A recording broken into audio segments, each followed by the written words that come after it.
In this video, I would like to show you how to design an inverter or NOT gate in cadence using 180 nanometers CMOS technology. To do that, you need just two transistors, one NMOS transistor and one PMOS transistor. Let's check them closely. If you select an object and press Q, you go to Properties window. The length of the NMOS transistor is set to 180 nanometers. I've used the maximum capacity of the technology, and I've set the width of the transistor to 2 micrometers. These properties are related to NMOS transistor. And about the PMOS transistor, I've set the length to 180 nanometers and I've set the width to 4 micrometers. As you can see, its width is 4 micrometers and NMOS width is 2 micrometers. The width of the PMOS transistor is 2 times the width of the NMOS transistor.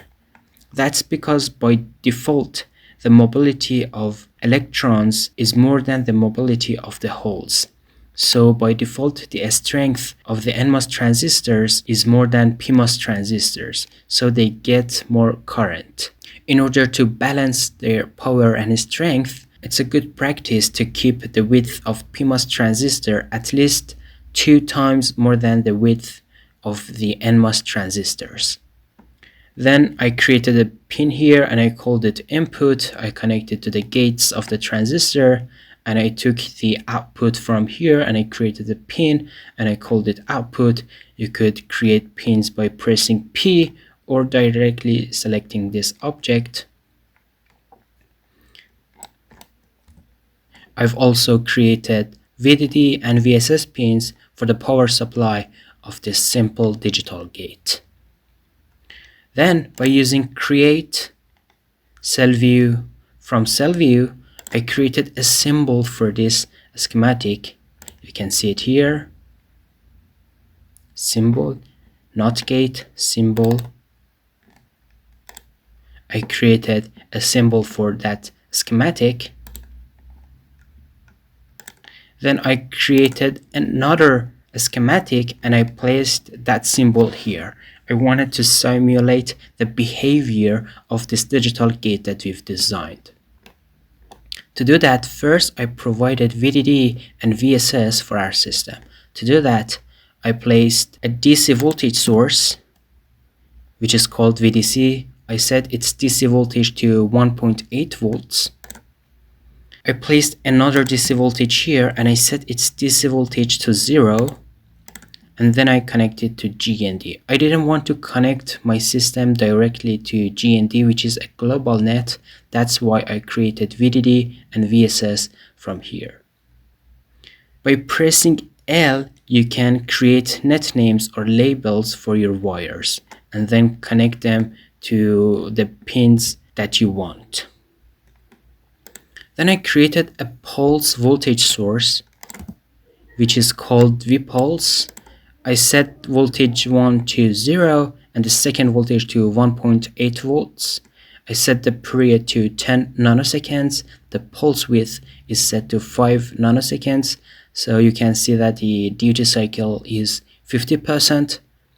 I set the rise time and fall time to 1 picoseconds.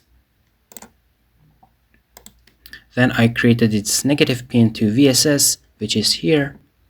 And I connected its positive pin to the input of the digital NOT gate. I created a pin here, so in simulation, you can see the waveform by the name of input. I've done the same thing for the output.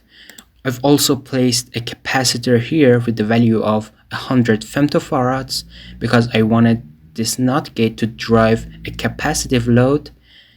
And I connected the VSS and VDD of our NOT gate to our power supply NOTs. Then our system is ready to be simulated. To do that, it's enough to select launch, analog design environment launch. Here you can select the analysis. I set it to transient. I set the stop time to 50 nanoseconds. I set the accuracy to moderate, apply, okay. Then you need to run the analysis. The simulation is done successfully.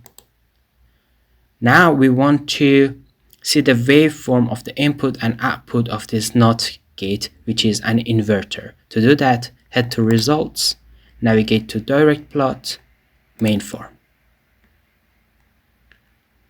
You need to select nets on the schematic, click. This is our output waveform. Click, and this is our input waveform. If we split the waveforms by this icon here, you can see that this is our input and this is our output. Let me set the style of our waveforms to solid. Now we can see them better. And as you can see, whenever the input is digital high, our output is digital low. And whenever the input is digital or logic low, our output is digital or logic high. And this is what we want to be done by an inverter circuit. But if we combine these waveforms, we can see the non-ideality of our inverter. Whenever our input falls from 1 to 0, it takes a time for our output to go to high. And whenever our input goes to high from 0, our output takes a delay and a little bit of time to reach 0.